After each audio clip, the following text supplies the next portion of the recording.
महाराज मनु की चर्चा करूंगा। महाराज मनु के 3 कन्याएं हुई और 2 पुत्र हुए। एक का नाम आकुति, देवहूति और प्रसूति, और पुत्रों का नाम प्रियव्रत और तानपाद था। आकुति का विवाह रुचि प्रजापति के साथ, प्रसूति का विवाह दक्ष प्रजापति के साथ, और देवहूति का विवाह कर्दम ऋषि के साथ कर दिया गया। बोलो जय जय श्री राम। किनके साथ? कर्दम। उनका नाम ही है कर दम, कर्म में दम। जिसके कर्म में दम होता है उसको कर्दम कहते हैं। बोलो जय जय। इसलिए कोई भी काम करो तो दम लगा के करो। कोई भी काम करो तो दम लगा के करना चाहिए, वही कर्दम है। हर कार्य में दम होना चाहिए। मेरी माताएं बैठी हैं, भोजन बना रही हो तो बढ़िया बढ़िया, कोई ये ना कहे भोजन तो बनाई लेकिन दम बेदम। कोई भी काम करो ना तो दम लगा के करो। मेरे भाई कोई कार्य कर रहे हैं, दुकान में जा रहे हो तो दम लगा, उसी का नाम कर्दम है। और जिसके कर्म में दम हो उसका नाम कर्दम है।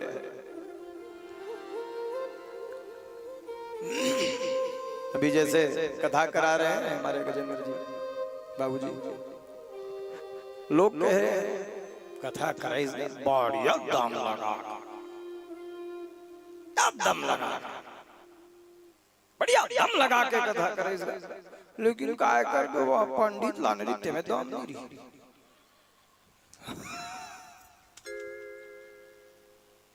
ये समस्या देखिए। अच्छा, जिसके कर्म में दम होता है उसको बांके बिहारी सरकार का दीदार हो जाता है, दर्शन हो जाता है। इसलिए कर्म बढ़िया, कर्म अच्छे होने चाहिए। कर्म के बहुत सारे प्रकार कहे गए हैं, सत्कर्म, कर्म, कुकर्म, बहुत सारे प्रकार कहे गए। लेकिन कर्म ऐसा करो कि अपना पथ रास्ता भी ना बदलना पड़े और हमारा कर्म भी हो जाए।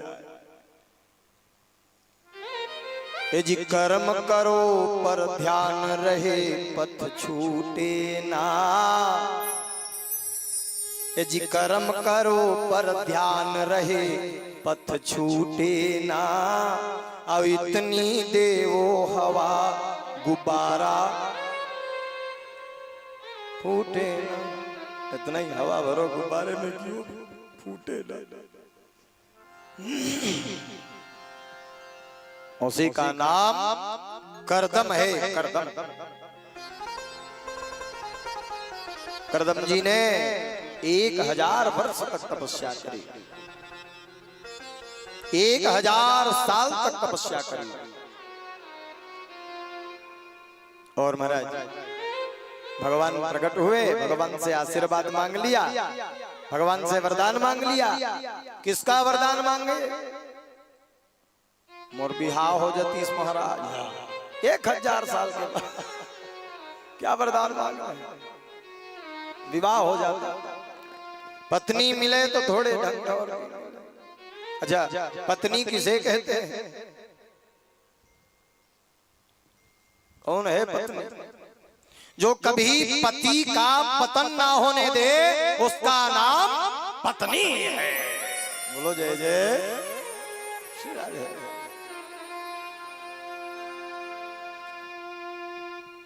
तो भगवान ने कहा ठीक है, मैं तुम्हारे घर में पुत्र के रूप में आऊंगा वरदान दिया और वरदान दे करके महाराज अंतर ध्यान हो गए।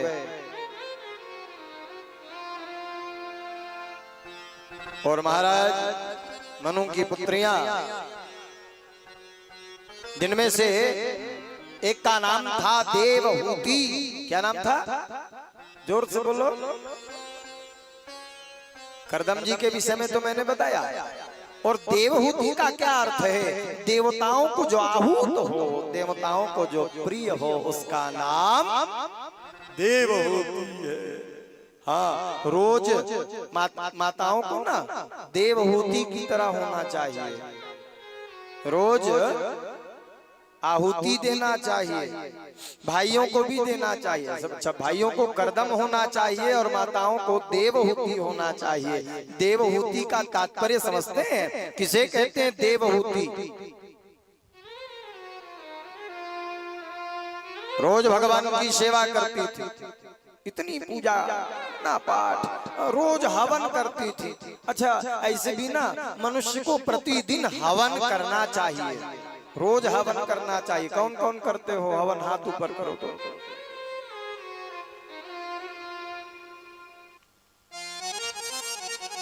अच्छा, इधर वाले ना करें, ये तो करदम है, कर्म में लगे हैं, अपने काम में लगे हैं भाई लोग, नहीं भी कर रहे हैं तो चले, लेकिन इधर वालों को तो जरूर करना चाहिए।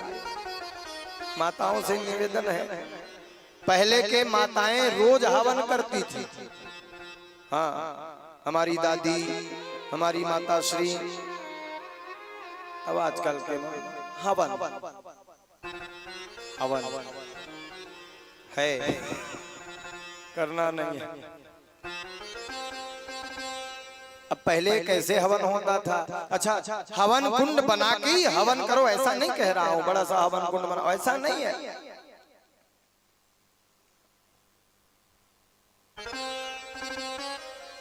बोलो जय जय।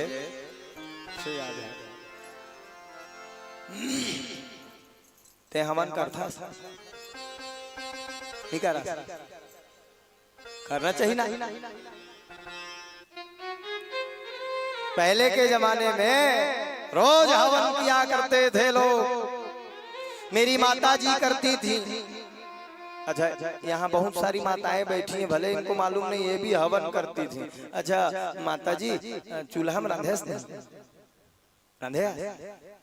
जाबले सिलेंडर आहे तबले हवन बंद। पहली जमाना में हवन हो, ऐसा थोड़ा सा चावल निकाल कर भोजन जब पक जाता था तो थोड़ा घी मिला करके आग में डाल देते थे, हो गया हवन। कुंड बनाने की आवश्यकता नहीं, हो गया हवन। और सिलेंडर का जमाना आया, हवन बंद। अच्छा, जब तक हवन होता रहेगा संसार में तब तक के सब कुछ बढ़िया चलता रहेगा। याद रखना, जिस दिन बंद हो जाएगा हवन, उस दिन सब कुछ नष्ट हो जाएगा। इन केन प्रकारेण हवन होते रहना चाहिए। हवन होता है तो जल की वृष्टि होती है, जल की वृष्टि होती है तो खेती होती है, और खेती होती है तो पेट भर भोजन मिलता है। हवन बंद हो जाएगा तो टेटंग जाओगे। मेरे परम पूज्य गुरुदेव भगवान संत श्री कवि पवन दीवान जी महाराज बड़ी मीठी बात कहा करते थे। संसार में जब तक होत रही हवन, संसार में जब तक होत रही हवन, तब तक हम सबे झन हवन। संसार में होत रही हवन, तब तक हम सबे झन हवन। ये दिन बंद हो जाही हवन तक हवन, फिर कैसे हवन, फिर काय करत हवन। इसलिए हवन होते रहना चाहिए।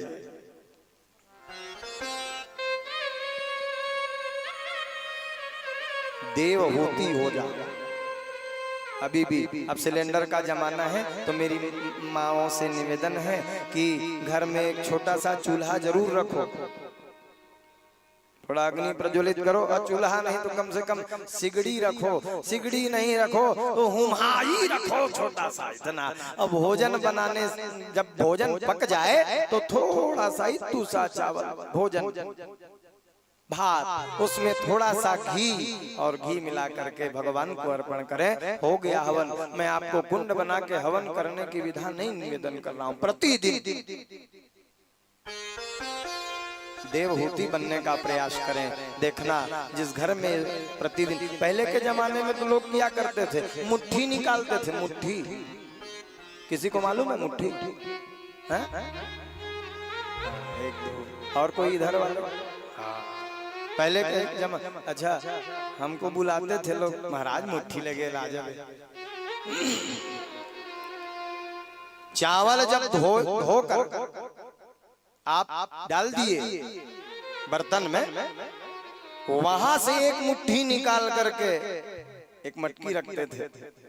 उस मटकी में एक एक मुट्ठी डालते जाते। जब मुट्ठी भर जाता था, मटकी भर जाता था, तो किसी विद्वान को, किसी ब्राह्मण को या किसी गरीब को दान किया करते थे। मेरी माताओं से निवेदन है, आप जिस दिन देवहूति बन जाओगे ना, उस दिन कपिल नारायण भगवान को आना पड़ेगा, फिर से आना पड़ेगा। देवहूति का विवाह करदम जी के साथ में कर दिया गया। देवहूति का विवाह करदम ऋषि के साथ कर दिया गया। दोनों के दोनों रहने लगे। आहा, 1 महीना, 2 महीना, 6 महीना बीता विवाह को। करदम और देवहूति दोनों के दोनों साथ में रहने लगे आश्रम में। देवहूति में, राजमहल में रहने वाली देवहूति अपने पति के साथ आश्रम में रह रही। 6 महीना बीता। बड़े ध्यान से सुनिएगा मेरी बात। साल भर ले देके बीता था। करदम जी तपस्या करने के लिए तल्लीन हो गए। बोलो जय जय श्री राधे। अच्छा बताओ, बिहाव होए मात्र 1 साल होए और पति कहूं तपस्या करे। अच्छा, आज की कोई पत्नी रहेगी भारी तापसी बने हम 9 2 11 तिकरात रहा तपस्या, हम चले, कोई रहने वाली नहीं है। बताइए, देवहूति जैसी पत्नी मिल जाए, रोज झाड़ू लगाए। अच्छा, काल उठ जाएंगे, परसों उठ जाएंगे। अब करदम जी ओम नमो भगवते वासुदेवाय नमः एकांत में बैठ करके आश्रम के सामने ही समाधि उनकी लग जाती है, तपस्या करने लगते हैं। अच्छा, पूजा एकांत में होती है, पूजा एकांत में करना चाहिए। अच्छा, जब आप मकान बनवावे ना, तो पूजन का एक अलग से कक्ष होना चाहिए। बोलो जय जय श्री राधे। जहां आप हो, सिर्फ और सिर्फ आप हो पूजन कक्ष में। जब पूजन करने बैठे, लोग कहते हैं भगवान हमारी सुनते नहीं है, सुनते नहीं है। मैं निवेदन करूं इस व्यासपीठ से, जिस दिन आप एकांत में अपना वक्तव्य मेरे बांके बिहारी सामने कहीं रख देंगे, हृदय से, मेरे बांके बिहारी जरूर सुनेंगे। क्योंकि बिनु पगु चलई सुने बिनु काना, अकर बिनु कर्म करे विधि नाना, आनंद रहित सकल रस भोगी, बिनु बाणी बक्ता बड़ जोगी।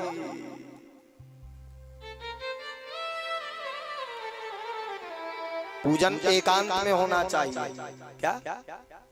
अच्छा, 4-5 चीज एकांत में होने चाहिए। कौन कौन से? हमारे गुरु जी कहते थे कि भोजन भजन खजाना नारी, ये सब पर्दा के अधिकारी। कौन कौन? भोजन और जोर से बोलो, भोजन को एकांत में करना, कोई देखे ना। हाँ, लेकिन आजकल सिस्टम चेंज हो गया है। अच्छा, पहले के बुजुर्ग लोगों को देखा हूं मैं, दरवाजा लगा, मैं खा था, ऐसा कहते थे। वो आजकल थारी धर के गली, बताइए। अच्छा, भोजन बैठ के करना चाहिए कि खड़े खड़े भोजन करना चाहिए? बोलो। बैठ के ना आजकल के लोग।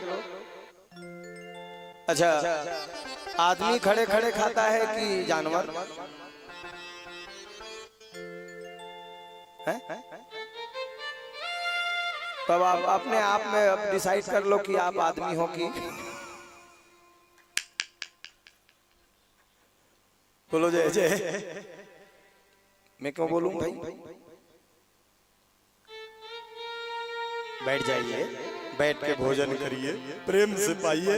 आजकल लोग कहते हैं महाराज मुझको शुगर हो गया है, डायबिटीज है, महाराज मुझको बीमारी है, मुझको उधर की समस्या है, मैं रोग ग्रसित हूं, कोई उपाय बताइए। कहां से नहीं होगा साहब? आजकल जगह जगह बफेलो हो गया है। बफेलो उखरना में है। बफेलो, बफेलो का मतलब भैंस। तो आजकल भैंस सिस्टम से लोग खा रहे हैं।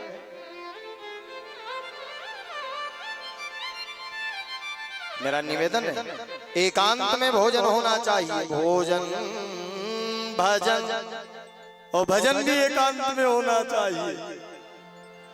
जब भगवान की आराधना करें, भक्ति करें, साधना करें, एकांत में पूजन का कक्ष एकांत में होना चाहिए। और मान लीजिए आप कहीं चौहट में पूजा करेंगे तो सुनने वाले नहीं है। बोलो जय जय श्री राधे। इसलिए चरियारी में पूजा न हो, चौहट में पूजा नहीं होना चाहिए। अच्छा, जब पूजा करने बैठो ना, यहाँ भाइयों से भी निवेदन है, पीछे जितने मेरे भाई बैठे हैं और जितनी मेरी माताएं बैठी हैं, जब भी पूजा करने बैठो तो दरवाजा लगा दो और कान में 2 ठो मस्त राम मस्ती में आग लगे। जो होगा सो देखा जाएगा।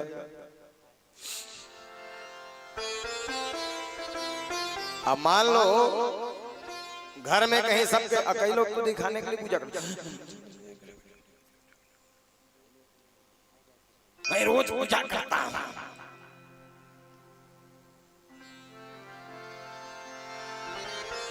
दिखाना नहीं साहब। अच्छा, ऐसे ऐसे भक्त हैं जिन्होंने भगवान को भी वार में बांट दिया। सोमवार को शंकर जी आएंगे, मंगलवार को नहीं आ सकते। बेन है का हो गजेन जी? गुरुवार को लक्ष्मी जी आएंगे, शुक्रवार को नहीं आ सकते। बताइए, संपत्ति का बंटवारा करता ही है, आचार विचार आहार व्यवहार का बंटवारा करता ही है, लेकिन भगवान को भी बांट दिया है। बोलो जय जय। भगवान को न बांटिए। एकांत में पूजा करने का मेरा भावार्थ यही है कि एकांत में पूजा होनी चाहिए। एक अच्छा सुंदर स्थान हो और बढ़िया मन लगा करके बैठ जाइए। ओम नमः। अच्छा, चौहट में कहीं बैठेंगे। अब देखो घर में पूजा होती घर में पूजा। हाँ हाँ, वहीं सब बच्चे खेल रहे हैं, अब मस्त लगाए। ओम, अब बच्चा आ गया पूरा। अच्छा, घर में पूजा होगी ही नहीं, आपसे होती है? मन लगता है? अच्छा, मान लो बैठ भी गए, मन लगता है? नहीं लगता। मोर खुदे मन नहीं लगे पूजा में। घर में रखो बाहर में बढ़िया पूजा होता। अच्छा, घर में, अच्छा देखिए घर में कैसे हो, मन लगा कोनो दिन बैठो में। ओम, तीन पत्नी आ गई। ए जी नून सिरा गए, भाग हो गए। अब नून की व्यवस्था करो।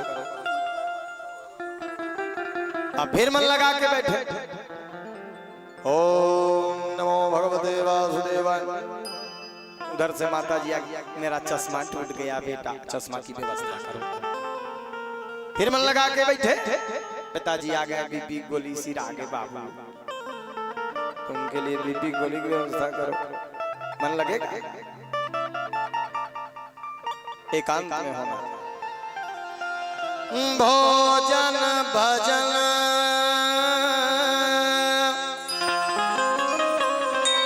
खजाना नारी, ये सब पर्दा के अधिकारी। माताओं को भी जितना हो सके पर्दे में रहना चाहिए, ये मेरे सनातन संस्कृति का महत्व है। जितना हो सके मेरी माताओं को सिर में पल्लू होना चाहिए।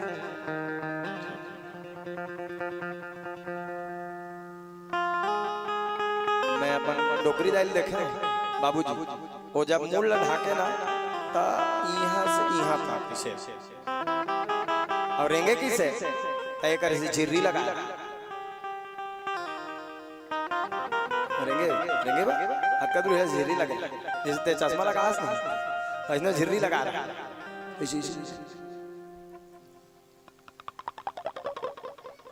अब वो धीरे धीरे धीरे धीरे चढ़ा जा, डोकरी दाई यहाँ था, अदाई है यहाँ था।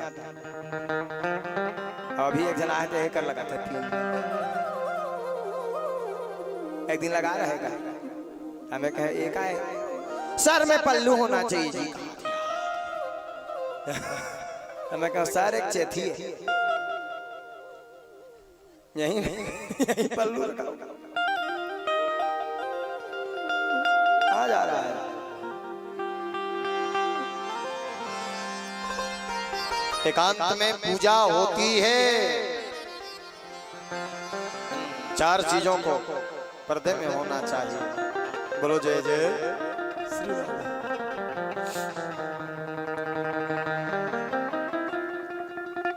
करदम जी तपस्या करने लगे और पत्नी रोज देख रही है। आज की कोई पत्नी होती तो चली जाती, लेकिन वो रोज देख रही, कल उठेंगे परसों उठेंगे, 1 महीना हो गया, 2 महीना, 3 4 1 साल 2 साल 10 साल बीत गया, 20 साल बीत गया महाराज, लेकिन करदम जी उठे नहीं। 30 साल हो गया, 40। अच्छा, तपस्या करने वाले तपस्वी को समय का पता नहीं लगता है। 40 साल 50 80 90 100 साल बीत गया और वाह देवहूति प्रतिदिन झाड़ू लगाए, पोछा लगाए, फूल चंदन की व्यवस्था करे।